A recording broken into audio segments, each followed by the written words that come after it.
US లో doctor గా స్థిరపడాలని అనుకుంటున్నారా? అయితే అతి తక్కువ ఖర్చుతో ఎగ్ ప్లస్ తో సాకారం చేసుకోండి.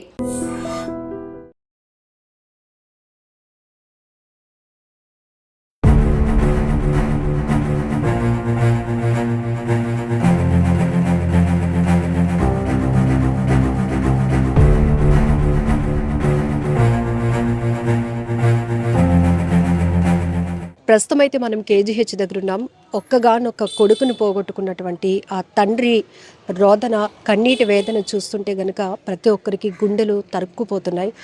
నిన్న కోర్మనపాలెంలో జరిగినటువంటి రోడ్డు ప్రమాదంలో 27 ఏళ్ల యువకుడు రాహుల్ ప్రాణాలు కోల్పోయారు. ఎవరు జీర్ణించుకోలేనటువంటి పరిస్థితి. మరొక బాధాకరమైన విషయం ఏంటంటే అబ్బాయికి మ్యారేజ్ అయ్యి కూడా 3 నెలలు కూడా ఇంకా కంప్లీట్ కాలేదు. అదొక దురదృష్టకరమైన సంఘటన.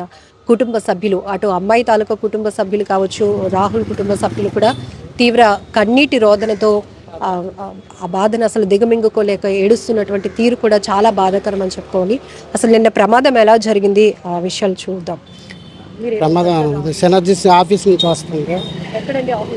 సినర్జీస్ కాస్టింగ్ బిఎస్సి జడ్ వస్తుంది. 2 వీలర్ మీద వస్తుంది. అట్లంటే కంటైనర్ లారీ వస్తుంది.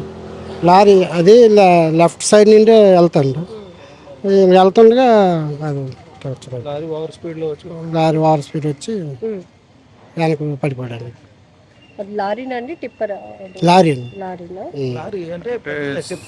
యాక్సెల్ టిప్పర్ అండి, పెద్ద కైలాగానే పెద్ద లారీ.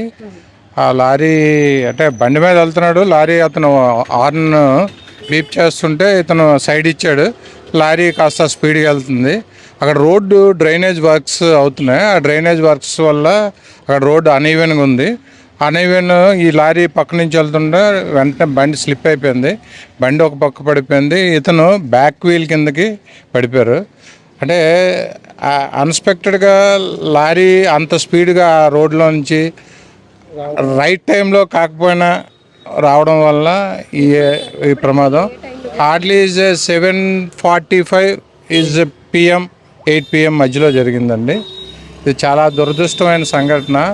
మాతో నేటికి ఒక 5 years నుంచి మా కొలీగ్ నా అండర్లో వర్క్ చేస్తున్నాడు. చాలా చాలా మంచి వ్యక్తి. అంటే చనిపోయాడని కాదు కానీ చాలా చాలా మోరల్ వాల్యూస్, చాలా కమిట్మెంట్, డెడికేటెడ్ అయిన వ్యక్తి. ఇలాగ మా నుంచి దూరం అయ్యాడనే బాధ మేము జీర్ణించుకోలేకపోతున్నాం. వాళ్ళ మదరు చిన్నప్పుడే అతనికి ఎక్స్పైర్ అయిపోయారు. వాళ్ళ ఫాదర్ సాక్రిఫైస్ చేసి అతను మ్యారేజ్ చేసుకోకుండా ఈ కొడుకు కోసమే అతను బ్రతుకుతున్నారు. అతను కూడా ఎక్స్ డిఫెన్స్. అతను కూడా దేశానికి అతను సేవ చేశారు. అలాగే ఫ్యామిలీకి సేవ చేశారు, కొడుక్కి సేవ చేశారు. వాళ్ళ ఫాదర్ కూడా ఎన్నో చారిటీస్, సమాజానికి ఉపయోగపడే చారిటీస్ ఎన్నో చేస్తుంటారు. చారిటీస్ అనేది పదమే అతనికి ఒక రకమైన హాబీ. అలాంటి అతనికి ఇలాంటి దుర్భరమైన సంఘటన జరగడం అందరూ జీర్ణించుకోలేకపోతున్నాం. ఇతను కూడా మా కొలీగే. మా కంపెనీలో పనిచేస్తున్న కుర్రాడికే వాళ్ళ మామగారు కూడా కంపెనీలో పనిచేస్తున్నారు, కూతుర్నిచ్చారు. అంటే అతని కోసం 5 సంవత్సరాల నుంచి ఇతనికి ఎంతో బాగా తెలుసు. అంత మంచి వ్యక్తి. అలా వితిన్ 2.5 months మ్యారేజ్ అయ్యి అమ్మాయి కూడాను MCA చదువుకుంది. ఇది చాలా చాలా బాధాకరమైన సంఘటన.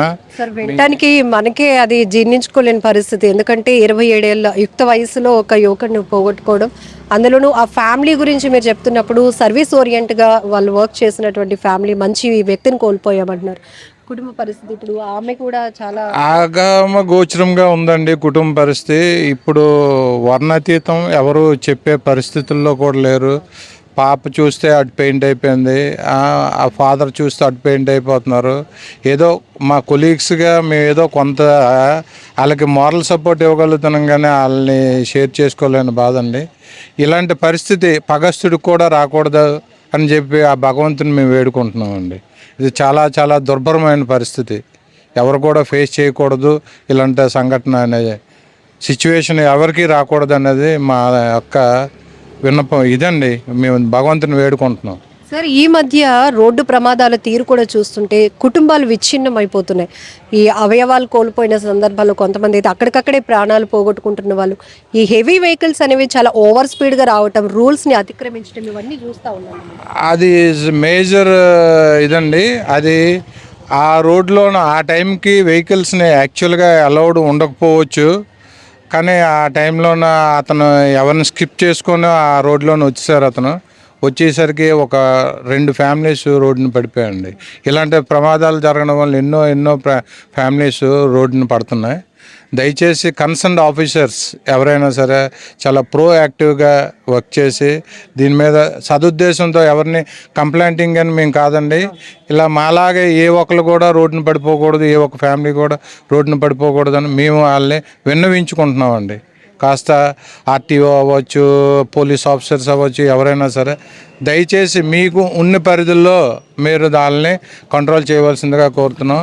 అక్కడ రోడ్డు ఎక్స్టెన్షన్ అవుతుందండి, ఒక సేఫ్టీ ట్యాగ్ కూడా అక్కడ లేదు. ఒక సేఫ్టీ ట్యాగ్ కూడా అక్కడ లేదండి, ఒక అలర్ట్ ఇది కూడా లేదు. అక్కడ చాలా రోడ్డు నియర్ బై రోడ్డు పెద్ద గొంతు ఉంది, ఆ గొంతును కూడా ఎవరు పూడ్చుని నాదులు లేరు. జస్ట్ ఈ యాక్సిడెంట్ అయ్యేసరికి సమ్ ఆఫీసర్స్ సమ్ పర్సన్స్ అది ఆ గొంతుని పూడ్చడం జరిగింది. బట్ అయిపోయి అంటే జరగవలసిన డ్యామేజ్ జరిగిపోయిన తర్వాత జరిగిందండి. అంటే నెక్స్ట్ వాడికి కూడా జరగకపోవచ్చు అనే సదుద్దేశంతో వాళ్ళు చేయొచ్చు, కానీ తీరని అన్యాయం అయితే మాత్రం మా కొలీగ్గా, మాకు ఫ్యామిలీగా వాళ్ళకి చాలా లారీ డ్రైవర్ని పోలీస్ ఆఫీసర్స్ వెంటనే చాలా ప్రోయాక్టివ్గా స్పందించారు. లారీ డ్రైవర్ కూడాను ఇప్పుడు ప్రజెంట్ కుర్మన్పాలెం స్టేషన్లో ఉన్నారు, వెహికల్ కూడా కుర్మన్పాలెం స్టేషన్లో ఉంది. మేము ఎవరిని కంప్లైంటింగ్ కాదు సార్. దయచేసి ఏవైనా రోడ్ ఎక్స్టెన్షన్స్ అయ్యేటప్పుడు కానీ ఇదిగప్పుడు కానీ ఓవర్ స్పీడు ఏవైనా కంట్రోల్ చేసే పద్ధతుల్ని వాళ్ళు కొద్దిగా ప్రోయాక్టివ్గా చూడాలని మేము మనసారా వాళ్ళు ప్రార్థిస్తున్నామండి. మాలాగా ఏ ఒక్కరికి అన్యాయం జరగకూడదనే ఒకే ఒక సదుద్దేశంతో. ఇది ఒక రోడ్డు ప్రమాదంలో ఒక యువకుడిని కోల్పోయినటువంటి బాధిత కుటుంబ సభ్యుల రోదన, ఆవేదన. ఇది ఒకరికి జరిగిందని కాదు, ఎవరికి కూడా జరగకూడదు. ఎందుకంటే ఒక యువకుడు ప్రాణాలు పోగొట్టుకోవడం వల్ల ఈరోజు ఆ తండ్రి అనాథ అయిపోయినటువంటి పరిస్థితి అయిపోయింది. ఎందుకంటే భార్యను కోల్పోయినటువంటి అతను ఒక్కగానొక్క కొడుకుని ఎంతో అల్లారు ముద్దుగా పెంచుకున్నారు, చదివించుకున్నారు, మంచి జాబ్ చేస్తున్నారు, పెళ్ళి కూడా చేశారు. కేవలం 2.5 నెలలు మాత్రమే అయింది అబ్బాయికి వివాహమై. 27 years, ఇంకా చాలా బ్రైట్ ఫ్యూచర్ ఉన్నటువంటి యువకుడు అర్ధాంతరంగా రోడ్డు ప్రమాదంలో కన్నుమూయడం అంటే ఎవరు కూడా దాన్ని జీర్ణించుకోలేనటువంటి పరిస్థితి. ఆ కుటుంబానికి ఎవరు ఎంత ఓదార్పు చేసినా కూడా ఆ కొడుకు లేని లోటునైతే తీర్చలేం. అయితే ఇక్కడ చిన్న నిర్లక్ష్యాల వల్ల ఎన్నో ప్రమాదాలు జరుగుతున్నాయి, ఎంతోమంది ప్రాణాలు పోగొట్టుకుంటున్నారు. కానీ ఆ వ్యక్తుల్ని కోల్పోతున్నటువంటి కుటుంబ సభ్యుల రోదన కావచ్చు, ఆ బాధ ఎంత వర్ణనాతీతంగా ఉంటుంది అంటే, ఇలాంటివి జరగకుండా ఉండాలి అంటే ప్రాపర్గా అధికారుల పర్యవేక్షణ కూడా చాలా అవసరం ఉంది.